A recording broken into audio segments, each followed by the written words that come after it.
Hey everyone, Adam and Andrew here with It Takes Two Takes, here to review the movie The Little Things. The Little Things has some big names. We have Denzel Washington, we have Rami Malek, and we have Jared Leto.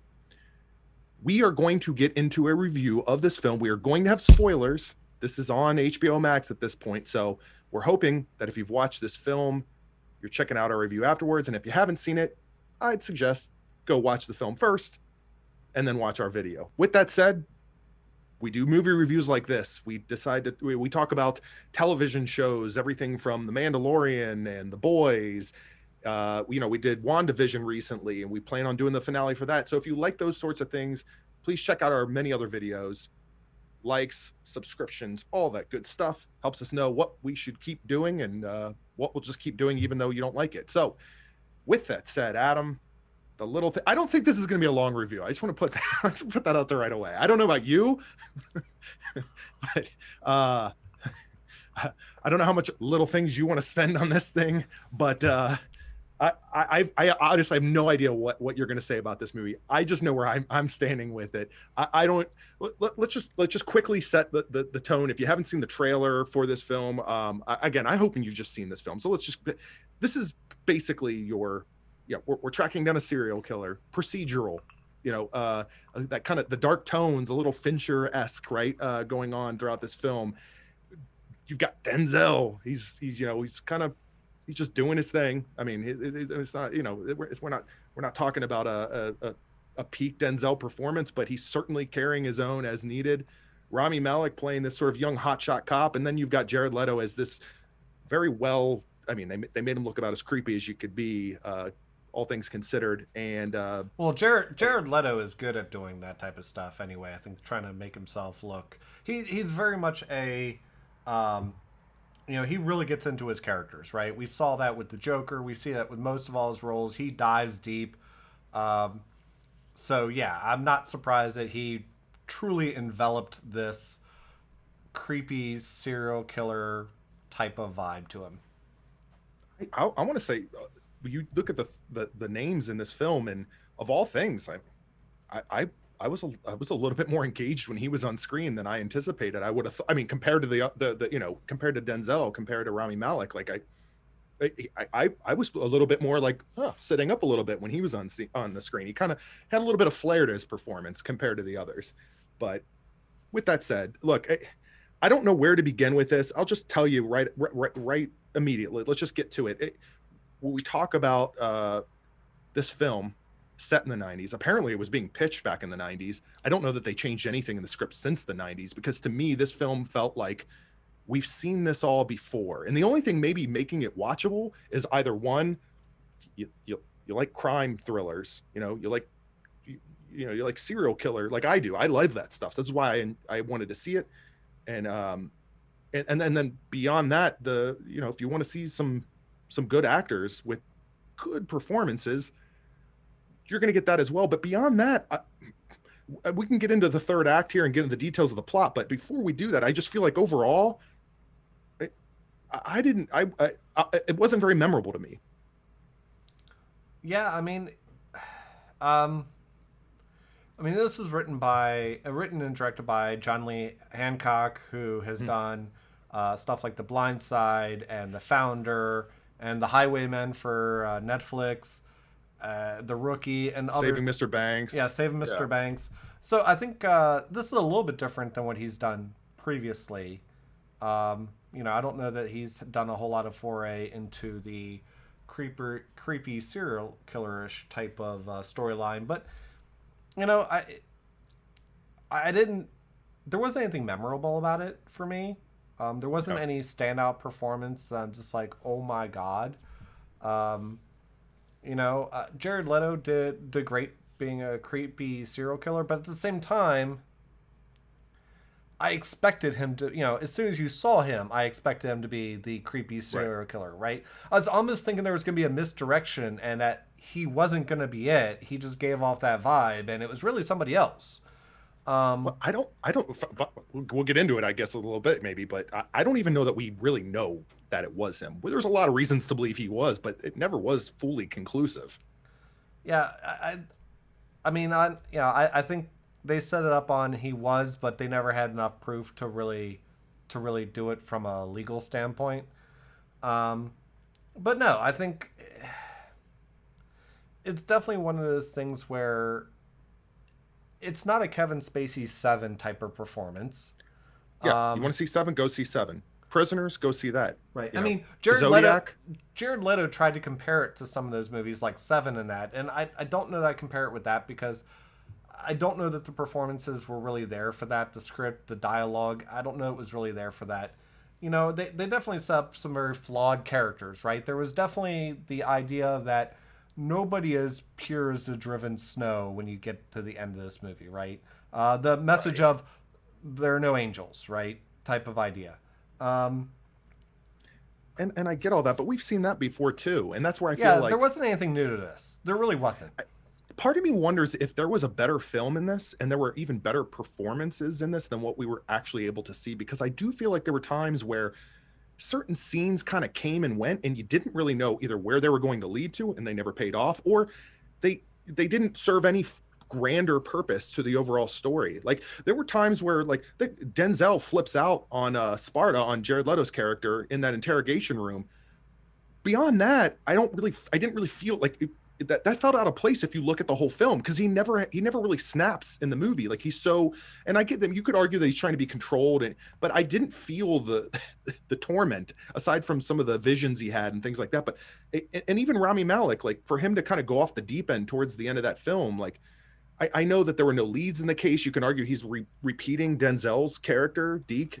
Well, yeah, but His they set that one up also because Jared Leto's character starts mentioning his wife, right? right. That was ultimately what was setting him off at the very end. There was, I think, more the threat to his wife. Yeah, I agree. There was so many parts where it's like if you had developed this area or this area or this area a little bit exactly. more, it might have had a little bit more weight to it. We It, it, ultimately find out that Denzel, as a cop, killed a girl, and the whole police force covered it up. and even Um, that made no sense to me either. Yeah, I mean, I think again, I think if it had been handled better from a pacing, from a editing standpoint, I think some of that stuff would have, you know, been more impactful. Like the reveal that he shot this girl, I feel like they were like withholding it for so long in the film that when they actually revealed it, I'm like, that's it. Like, you could have told me that in the beginning of the film, and I at least would have like that did nothing for me from a character motivation standpoint. It didn't add extra like a twist or a little oomph to the actual character. If you told me that in the beginning, I'm like, oh, okay. Like it didn't change anything for me. I feel like other than he had this dark secret. And I'm like, what could have happened? Okay, so an accident. I don't know. It just felt like some of it felt like John Lee Hancock was taking pieces of other films and putting them together, and it just didn't feel cohesive, like just influences and styles and scenes and moments and dialogue. And it just I somewhere in there, I think there could have been a good film, and maybe it was even filmed. I don't know if it was the editing, but anyway, I just yeah look, was this, I wasn't hate watching this film. I'm just going to put that out there. If I really wasn't, I just don't know that when we talk about films of this nature, when we talk about crime dramas and, detective procedurals and that sort of thing, there are so many films that this will never make any sort of list that I would ever recommend it to someone. Are you looking to pass some time and it's available on HBO Max and you like Denzel or you like Rami Malek or you like Jared Leto, whatever it may be?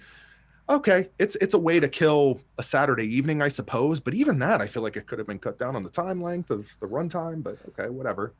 yeah, a article I read with Jared Leto was talking about this, and he made it sound like, well, these type of movies don't make it into the theater anymore because of everything has got to be more your big tentpole type of movies and everything.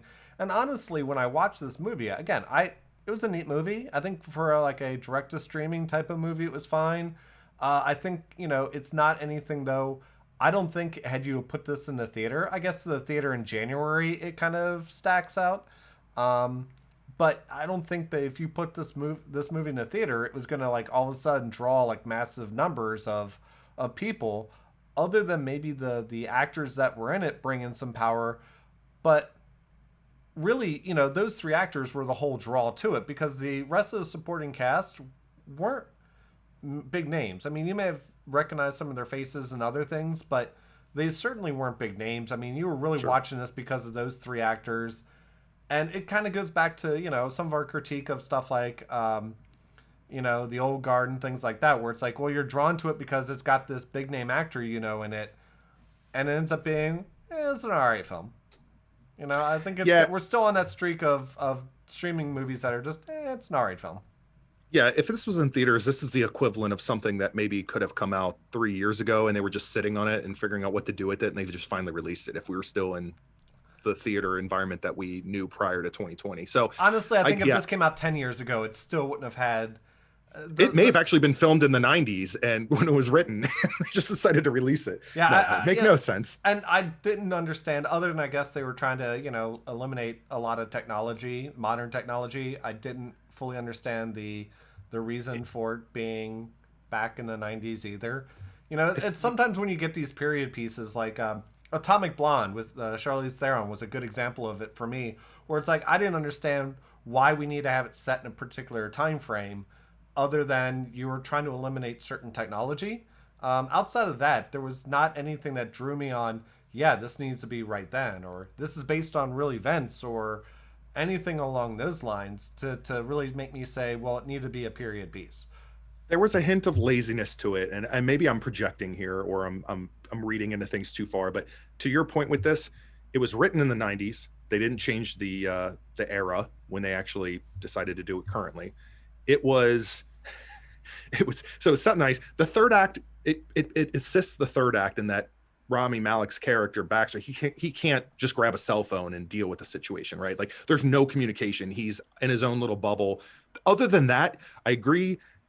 Except for the fact that the production design was very questionable in this as well. If you're going to choose to make it 90s, there were just a lot of, I don't know, interior shots that to me didn't feel 90s. Well, Again, wardrobe the little things, Adam. right. The wardrobe didn't feel '90s. I mean, ultimately, all you said was there's no cell phone, there's no internet. Saw a pager. Yeah, there's no cell phone. I forgot no it was internet. 90s until I saw that pager. I was like, oh shit, right, we're in the Right. 90s. Or when Denzel Washington says, like, can I use your phone or something along those lines. Right. He's on a payphone at one point, right? Right. There was a lot of little things that just didn't really, I think, pay off. And it's not one of John Lee Hancock's better films. I like a lot of his other work, which I think was a lot stronger and more theater-esque type movies than this. Honestly, I wasn't overly impressed by Rami Malek's performance. It did feel a bit miscast, I will say that. He felt overly stiff. Other than being the new guy, it's like I don't know if he was trying really hard not to be Freddie Mercury or what he was trying to do, but or Mr. Robot or any of the other major characters he's been, but he just felt so stiff and it just didn't place for me. It wasn't even that. I think it ties into my initial point, which was the stiff, yes, but like it's like I didn't feel the torment. I didn't feel the stress he was going through. Like he kind of flips out towards the end there. Like you've been tailing this dude for what, like 3 days, and you're at your wit's end at this point. Like, do you know how many crime films we've seen where it's just been years or months? But then I remembered when he was having that press conference in the beginning, he said, like, we don't have any leads, so you have to assume that he's already been going through all this. But the film doesn't do a good job of showing us what he's been through. So you keep forgetting things. If he was calm and collected in front of the press, but then goes in front of his captain and kind of goes unhinged about the fact that they haven't gotten anywhere, give him a tick, something to set up like why he kind of like that slow build, at least build him up a little bit, choke up on the bat a little bit on this unhinging a little bit, I totally agree with you on that. And so yeah, and I don't know that we saw enough of Denzel Washington being a deputy sheriff in this small area to really appreciate his I've gotten away because of I had a heart attack and a meltdown and all that. It just felt very underdeveloped. And the whole idea of him going back and visiting his ex-wife's house, and he's got 2 kids that, oh yeah, I need to call them. And there was so many little things that just didn't ultimately connect that I think they would have served better time if Rami Malek had said, well, while you're in town, you're going to go visit your family or anything? He goes, we'll see. And then don't come back to it and spend that time on something else. Because I just didn't feel a connection of that scene with the rest of the movie. I want to quickly talk about just to and maybe in an attempt to also wrap things up, but I want to just talk about the final scenes, that we can call it the third act, from a story standpoint, a little bit of a twist, we could say. I'm conflicted because on one hand, I appreciate that it didn't go exactly the route I thought it would, but at the same time, it didn't feel like everything added up or was deserved to get to where it did. I can appreciate that. One, we never fully have the evidence to know for sure who the killer was. We can make many conclusions, and maybe we're supposed to, with all the details that they talk about in the film and that sort of thing. But I did kind of appreciate that it ended a little bit with Rami Malek's character Baxter basically killing Sparta, and it just kind of, it goes cold, like from a cat and mouse standpoint. It's over. And the little beret move that Deke sends Baxter to kind of get him out of this funk, that he help him not live the life that he lived or the trauma that he has endured over the years. I can appreciate that on the surface. I'm sure it looked great in the script. At the same time, we're just going to keep saying the same things here in terms of things that were somewhat poorly executed. If we don't really fully 100% know who the killer was, that it stands to reason that we could also assume, hey, that killer could still be out there and just kill people again. And what did all this mean in the end? I'm just saying. Yeah, and I agree with you on that. And I don't think they did enough job of building Jared Leto's character up to be quite the sicko that we want him to be, to justify at the end a cop covering up for another cop killing him and then destroying all the evidence, right? I don't know that they did a good enough job of building to that, right? It's not a Buffalo Bill from Silence of the Lambs or anything like that, right? They didn't do a good job of really building you on this. I think had they had spent a little bit of time of, showing Jared Leto or showing the killer a little bit more, even if it's not, showing Jared Leto, showing the killer a little bit more with the setup or the murders or anything other than just, here we've come upon a crime scene. I think we would have, maybe we would have had a different connection to him. But yeah, I think we're saying the same thing. There was a lot of the little things that just wasn't there in this movie. The little things. I've never seen ambiguity feel so awkward, because we have Jared Leto, but we have Baxter or Sparta's character, but he's got a police scanner. Oh, he's just a big fanboy when it comes to murderers, and oh, but he's got a dark room. Oh, he's got this like dental bridge that implies the bite marks. Like everything was like, or he's got a secret compartment with a metal box, of stuff, right? But there was never pure evidence. And then there was this, but this. Is he toying with them just because he's having a good time? We don't ever really know. So our brains are there the whole movie, and that never gets answered. Meanwhile, we're supposed to understand that these guys went through some sort of character transformation. I want to just throw in, this is going to be random, but we're talking about Rami Malek's performance. I do want to give one little, appreciated it, bud, kind of thing. The most impactful moment, and again, it's all going to be moments when we talk about this film, was him sitting by that pool watching his daughters. That to me was like why you hired Rami Malek to be in this film. That scene, because that to me was like, God, the whole film should have been him being this character. Like, this felt so right. Like it was, but it meant nothing in the end. So okay, all right. Well. So in any case, if you're home because it's winter or we're in a pandemic or whatever, you're looking for something to watch, this is not something that I think you're going to hate. It's an all right film. It's it's something new to watch. So if you need something new to watch, I absolutely say check out this movie. And I think, Andrew, you probably agree with that assessment. Yeah. Not necessarily wholeheartedly, but you can, if you need something to watch, this is something to watch. I think there are other movies out there that came out recently that, I might put higher than this, but check out that. Yeah, if you haven't seen, if you haven't seen Zodiac, if you haven't seen Prisoners, if you haven't seen Seven, if you haven't seen Silence of the Lambs, or you like all those movies, but you just need something in that genre that's new. That's it. That's all you got left is this movie. Check it out. Sure. And I think with that, like normal, let us know what your thoughts are. Leave comments below, like, subscribe, all that fun stuff. And we've got more videos on the way. So, make sure you're subscribing. And we appreciate you watching this video if you're still with us at this point. Definitely. So, with that, adieu. And this has been It Takes Two Takes.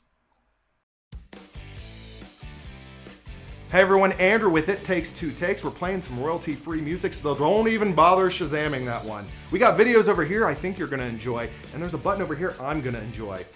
Let's make this all work together, right? Please subscribe. Check out what else we have going on. Thanks for watching.